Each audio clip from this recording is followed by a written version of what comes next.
तो जैसा कि पिछले एपिसोड में हमने देखा था, मूचेन फिलहाल आगे होने वाले कंपटीशन के विषय में जो भी इन्फॉर्मेशन चाहिए थे वो ल्यूओली से ये ले चुका था। अब आगे फिलहाल मूचेन यहाँ पर लुओ गॉड पैलेस के पीछे में जो एक माउंटेन था वहाँ पर बैठ करके कल्टीवेशन कर रहा था। 2 घंटे बाद फाइनली ये अपनी आंखें खोलता है और इस दौरान ये सोच रहा था 4 Holi children western kingdom war temple के, और इनमें से 3 इस कॉम्पिटिशन में भाग ले रहे हैं और ये तीनों अपर्ली अर्थली सॉवरिन को मार चुके हैं। मतलब तैयारी काफ़ी अच्छी करनी पड़ेगी। और उसके अलावा वो 3 बंदे और लियू जिंग चेन, स्वाट डाइटी और बाडाओ, मतलब टोटल 6 लोग हैं जो मूचेन के लिए इस कंपटीशन में काफ़ी टफ वॉरियर साबित हो सकते हैं। मूचेन यहाँ पर एक हैंड सिल्स बनाता है और इस दौरान ही इसकी जो 2 बाकी बॉडीज़ हैं उनको हेवनली रिपर में कल्टीवेट करते हुए फील कर सकता था, क्योंकि अब उन दोनों से भी इसका कनेक्शन है और अगर वो लोग स्टेबल हो गए तो मूचेन को कोई रोक नहीं सकता। बात हो रही है यहाँ पर की इंटू ट्रिनिटी की, पर इसके अलावा भी इसे और ट्रम्प कार्ड्स चाहिए थे। अब इसे कुछ समझ में नहीं आता है तो द ग्रेट पगोडा आर्ट उसके बारे में ये सोचता है, और क्योंकि अब ये अर्थली सॉवरिन में है तो ये सोचता है कि शायद अब मैं इसे कल्टीवेट भी कर पाऊँ और खुद को प्रोटेक्ट भी। फाइनली ये ब्लैक पगोडा आर्ट को रिलीज करता है और इसकी जो हिडन टेक्निक्स थी जो इससे पहले समझ नहीं पाता था अब ये उन्हें भी समझने लगता है।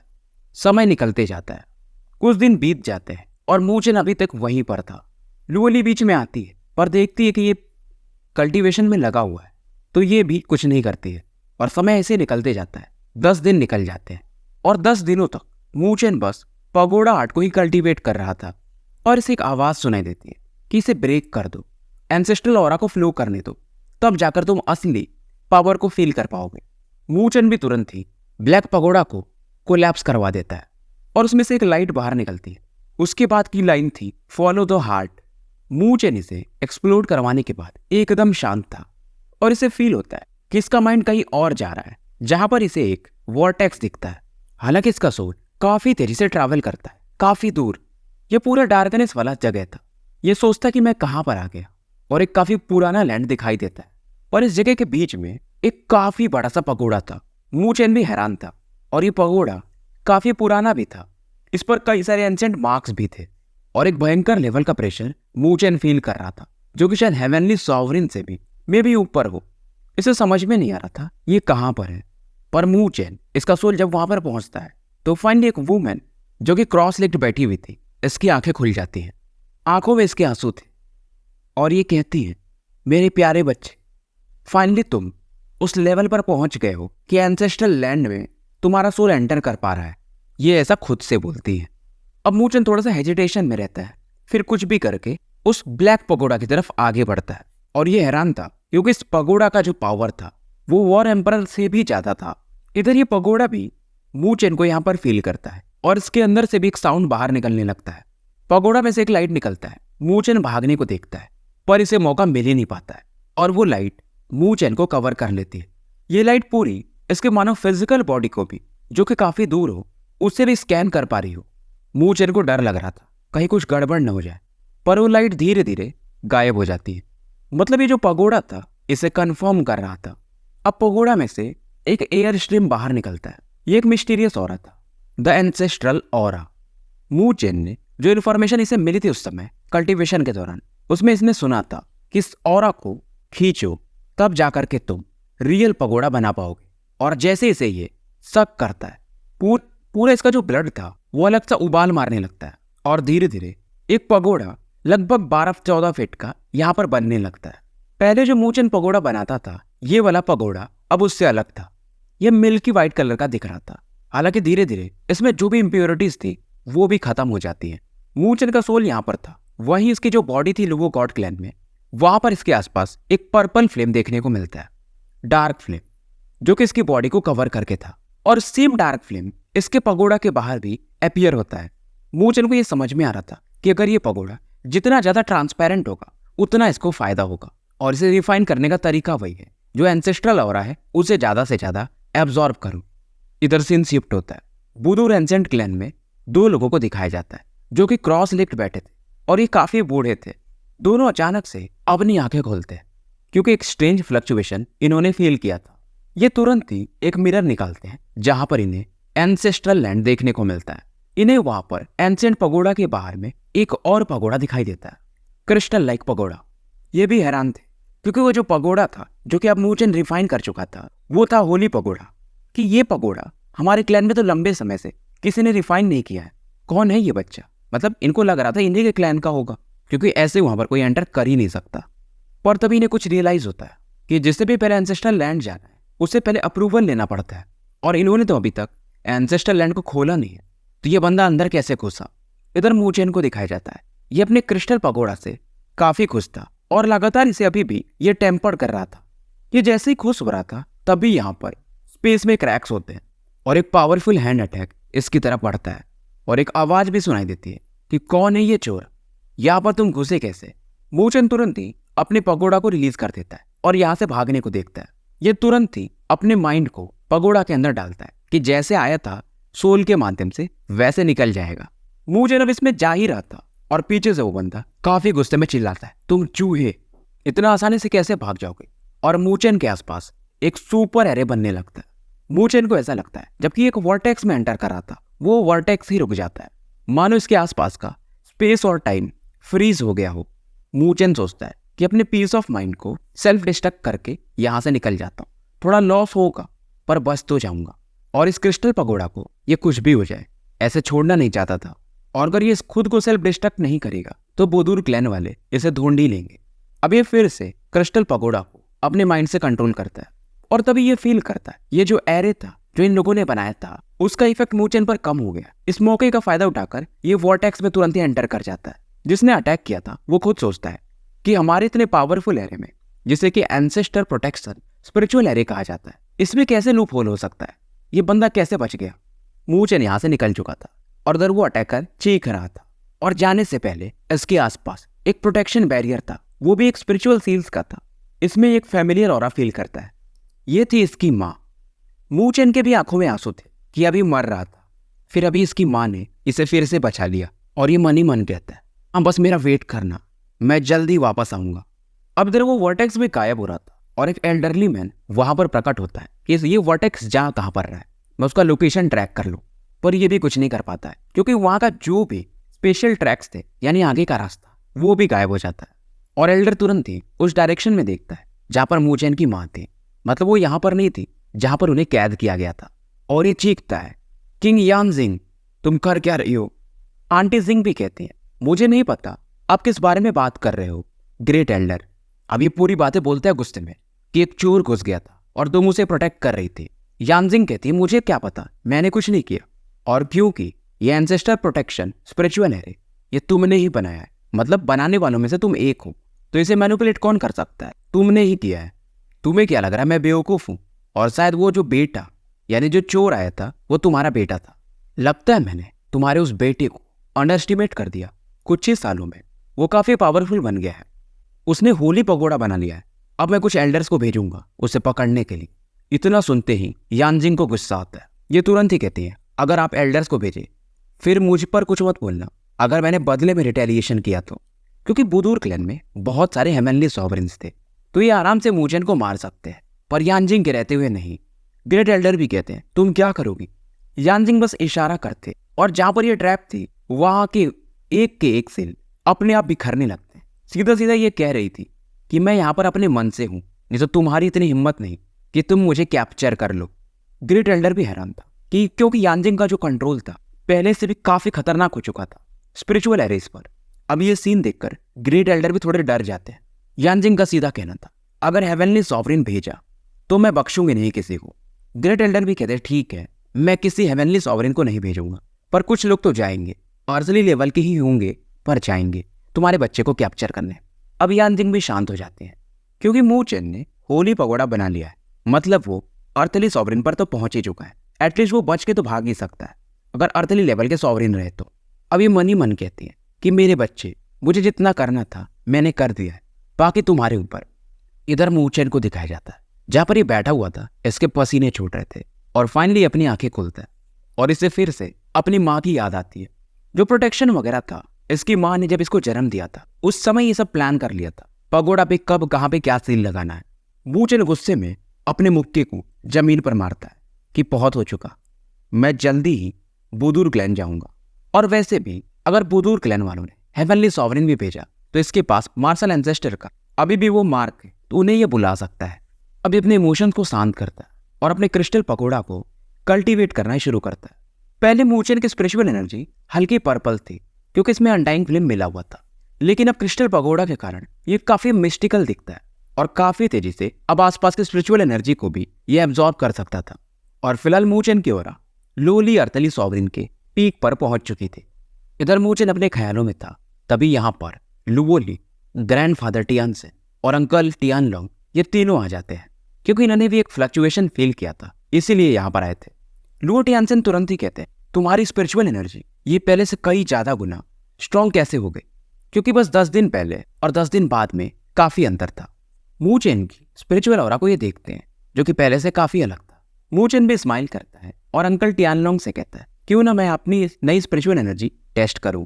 अंकल टियानलोंग भी सामने आ जाते हैं। मूचेन अपनी ऑरा रिलीज करता है और 10 मूव्स में ही ये अंकल टियानलोंग को परास्त कर देता है।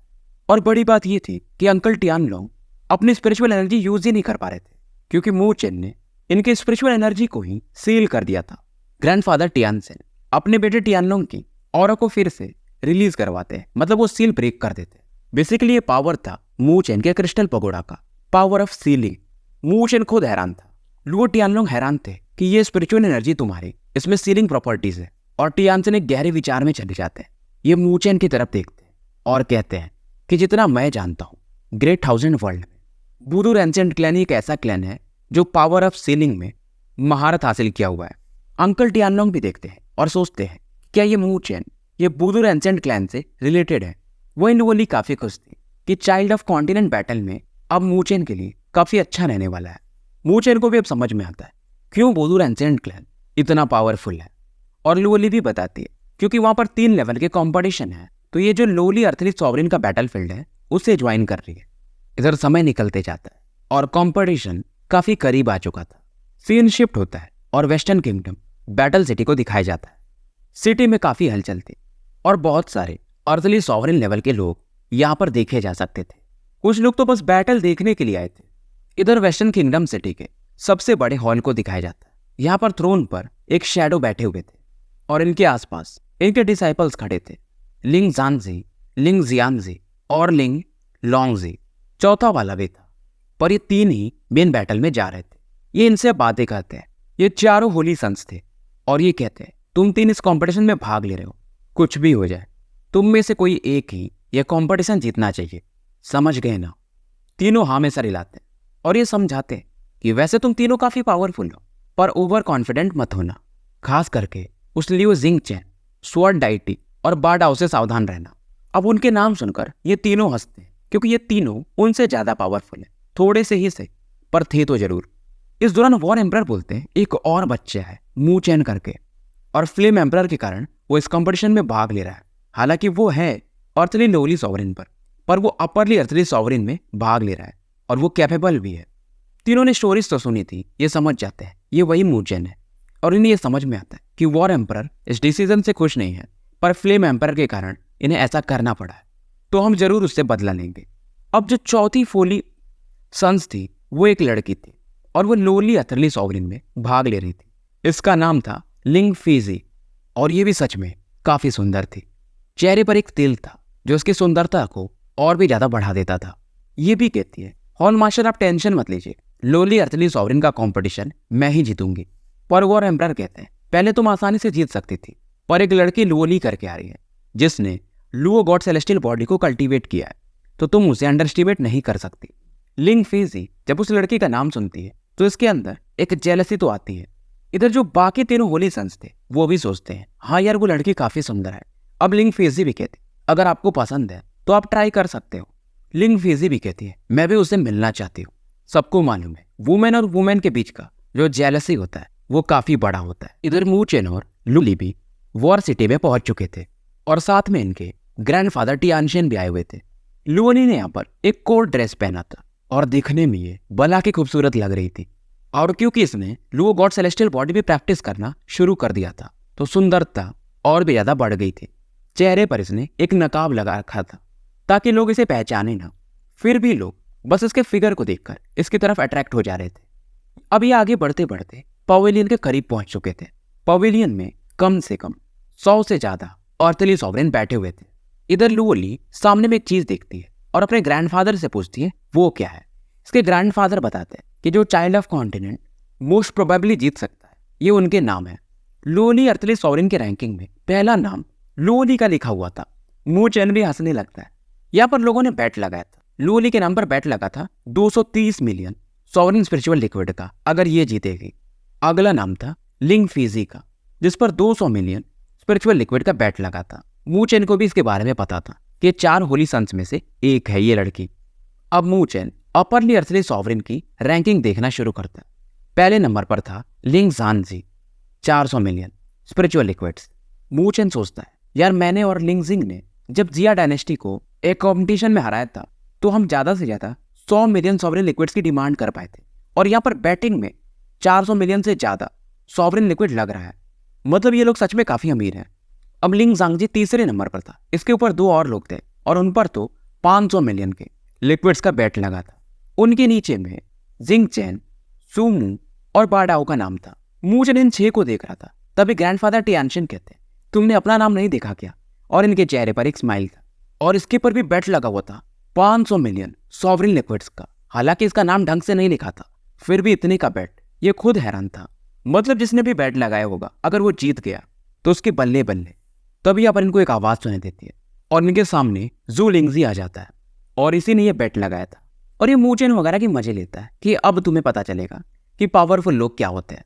चारों तरफ इधर आवाज भी चलने लगती है कि यार ये बंदा, ये मू चैन, इसका पावर लेवल लोली पर है, पर ये अपरली लेवल के लोगों से फाइट करना चाहता है। ये कुछ ज्यादा नहीं उड़ रहा है।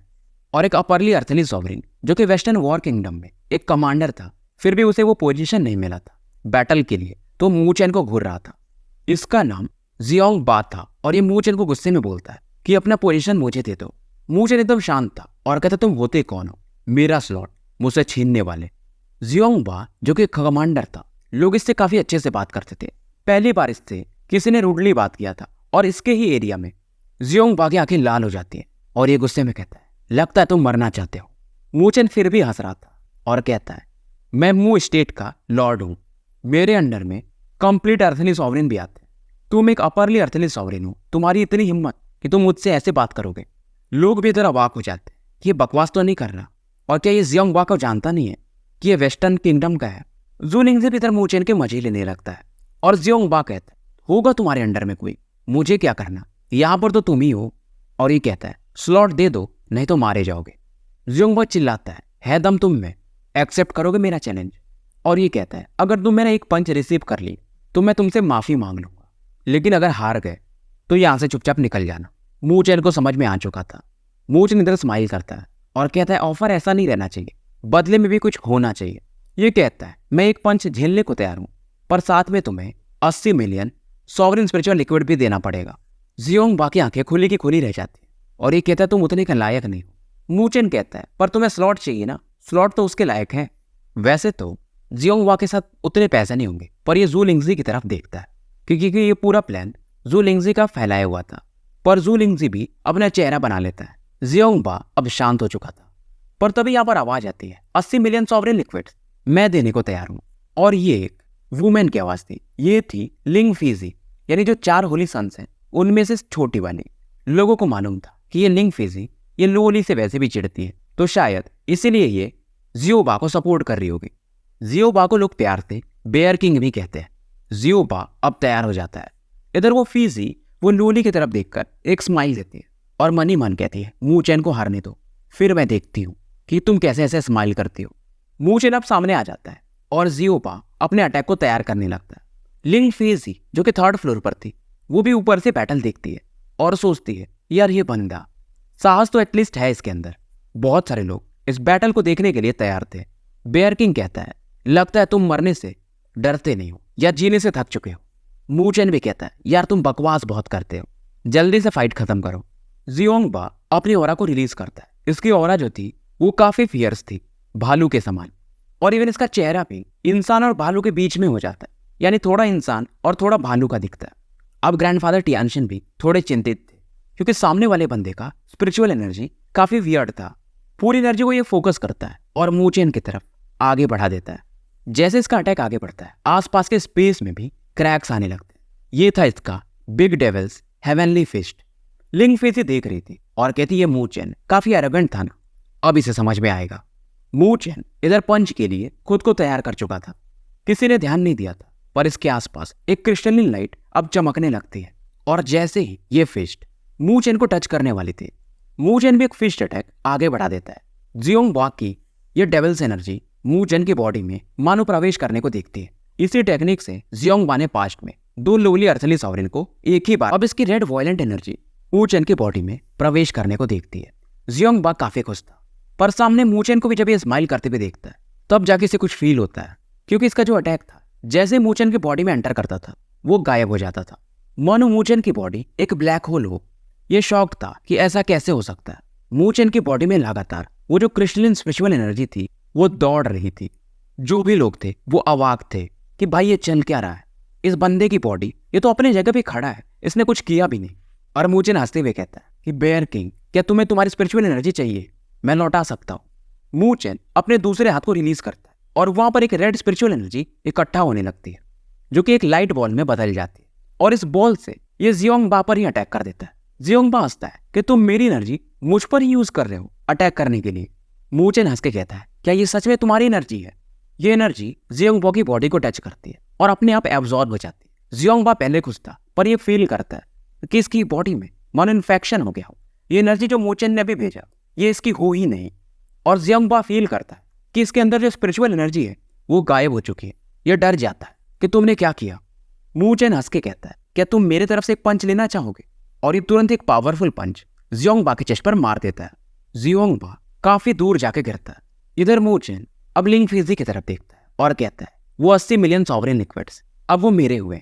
उधर जियोंगबा इसके बॉडी से इतना खून बह रहा था ये खड़ा भी नहीं हो पा रहा था, पर क्योंकि जियोंगबा एक अपरली अर्थली सॉवरेन है तो उतनी इंजरी क्योंकि मूचेन ने इसे जानबूझ के ये वो किलिंग इंटेंट से मारा नहीं था, तो ये फिर से खड़ा होता है और गुस्से में कहता है तुमने कौन सा ट्रिक यूज किया? मूचेन इसे इग्नोर मारता है और कहता है तुम उतने काबिल नहीं हो। जियोंगबा गुस्से में कहता है मैं अभी आ रहा नहीं हूँ। मूचेन कहता है अगर तुम्हें फिर से फाइट करना है तो 80 मिलियन सॉवरेन लिक्विड्स मुझे फिर चाहिए। अब जियोंगबा समझ जाता है, गुस्सा तो इसे आता है पर अब यहाँ से ये बाहर निकल जाता है। उधर जू लिंगजी उसका तो चेहरा ही बन जाता है। इसे भी समझ में आता है कि मूचेन एक अपरली अर्थली सॉवरेन को भी हरा सकता है। और मूचेन लिंगजी से कहता है कि अगर तुम्हें फाइट करना है तो सामने आके फाइट करो, किसी और को मैनिपुलेट मत करो। पर जू लिंगजी भी कहता है चाहे तुम कोई भी टेक्निक यूज करो, मेरे सामने तुम्हें कोई फायदा नहीं मिलेगा। जू लिंगजी यहाँ से निकल जाता है। मूचेन कुछ बोलता नहीं है और मन ही मन बस कहता है अगली बार तुम मिलो मैं तुम्हें बताता हूँ कि मेरे पास कितने ट्रम्प कार्ड हैं। उधर 3rd फ्लोर से लिंग फेजी देख रही थी। अभी अपने 80 मिलियन मूचेन से हार चुकी थी और मन ही मन कहती है यार ये जियोंगबा ये काफी यूजलेस बंदा है। पर वही तभी एक आवाज सुनाई देती लिंग फेजी को, अगर आप बोर हो रही हो तो हम खेल सकते हैं साथ में। ये आवाज थी लुओली की, क्योंकि लुओली को भी इस चीज से काफी गुस्सा आया था। लिंग फेजी भी कहती अभी कोई जरूरत नहीं है, समय आने पर हम देख लेंगे कि कौन जीतता है। और ये भी यहाँ से निकल जाती है। मूचेन भी अब लुओली से कहता है कि देखो ये जो वुमेन है ये काफी खतरनाक है, तो तुम आसानी से इसे नहीं हरा पाओगी, थोड़ा ध्यान देना। लुओली स्माइल करती है और कहती है टेंशन मत लो मैं देख लूंगी। इधर मूचेन जाने से पहले यहाँ पर जो भी लोग बैट लगा रहे थे उनको देता है 80 मिलियन और कहता है कि मुझ पर बैट लगा दो। लोग भी देखने लगते कि यार ये बंदा ये अपरली अर्थली सॉवरेन में ये बैट लगा रहा है कि यही जीतेगा। अब इधर कुछ और दिन बीत जाते हैं और माहौल धीरे धीरे गर्मा रहा था। कई सारे लोग एक्साइटेड थे तो कुछ लोगों के मार्केट में ही अपने पंगे होते रहते थे। सबसे बड़ा रूमर यही फैल रहा था कि मूचेन करके एक बंदा है जिसने जियोंगबा को भी हरा दिया और बैट रैंकिंग में इसकी रैंकिंग काफी ऊपर जा चुकी थी। और ये दिन मूचेन के एकदम शांति से निकल जाते, कोई इसे चैलेंज भी नहीं करता है। इधर वेस्टर्न वॉर किंगडम के टेम्पल से एक काफी टेरिफाइंग ऑरा बाहर निकलती, लोगों का ध्यान उस तरफ जाता है। यहाँ पर मूचेन और लुओली दोनों भी पहुंच चुके थे। लुओली ने रेडिश पर्पल रंग के कपड़े पहने थे। कई लोग चिल्लाते हैं कि यार ये लड़की ये सच में सक्सेसर है और ये ग्रेट 1000 वर्ल्ड की जो टॉप ब्यूटीज होंगी उनमें से एक होगी। अब इतने सारे लोगों को लुओली की तरफ देखते हुए मूचेन को काफी गुस्सा आता, पर लुओली मूचेन की तरफ स्माइल करती। इधर 3 लोग उस वॉर टेम्पल से बाहर निकलते हैं और एक स्क्वायर पर लैंड करते हैं। इन तीनों से मूचेन एक डेंजरस ऑरा फील करता है। पहले बंदे ने एक ब्लैक रोब पहना था, दूसरे ने ग्रीन रोब्स, तीसरा बंदा जो था थोड़ा बर्ली दिख रहा था और थोड़ा मैनली ज्यादा। ये तीनों थे। पहला वाला था स्टार पवेलियन मास्टर, दूसरा था स्वॉर्ड डाइटी और तीसरा था चूमैन। और सबसे ऊपर में एम्पर थ्रोन पर वॉर एम्परर बैठे हुए थे। इस दौरान वॉर एम्परर, जो कि सभी लोग इन्हें ग्रीट कर रहे थे, ये स्पेस की तरफ देखते हैं, वहां पे फ्लक्चुएशन होता है और ये उन्हें ग्रीट करते हैं। यहां से निकलते हैं फ्लेम एम्परर। अब फ्लेम एम्परर के आने से वॉर एम्परर का कद वैसे भी कम हो जाता है, क्योंकि कौन नहीं जानता था इन्हें। कुछ लोगों को थोड़ी बहुत भनक लग गई थी कि फ्लेम एम्परर के कारण ही ये मू चेन इस कंपटीशन में भाग ले रहा है, क्या इसका कनेक्शन है फ्लेम एम्परर के साथ। यही ये सब लोग सोच रहे थे। फ्लेम एम्परर भी एक थ्रोन पर जाकर बैठ जाते हैं वॉर एम्परर के बगल में, और इस दौरान ये मू चेन को देखकर एक स्माइल देते हैं। मू चेन भी इन्हें ग्रीट करता है, पर फ्लेम एम्परर जैसे मू चेन की तरफ देखते हैं, एक क्रिस्टल पगोड़ा ये फील कर लेते हैं। मू चेन भी समझ जाता है कि इन्हें पता चल गया। बस एक ही नज़र में फ्लेम एम्परर देखते हैं और पहचान जाते हैं कि मू चेन की बॉडी में क्या है। स्टोरी यहीं पे समाप्त करते हैं और मिलते हैं फिर कल एक नए वीडियो के साथ।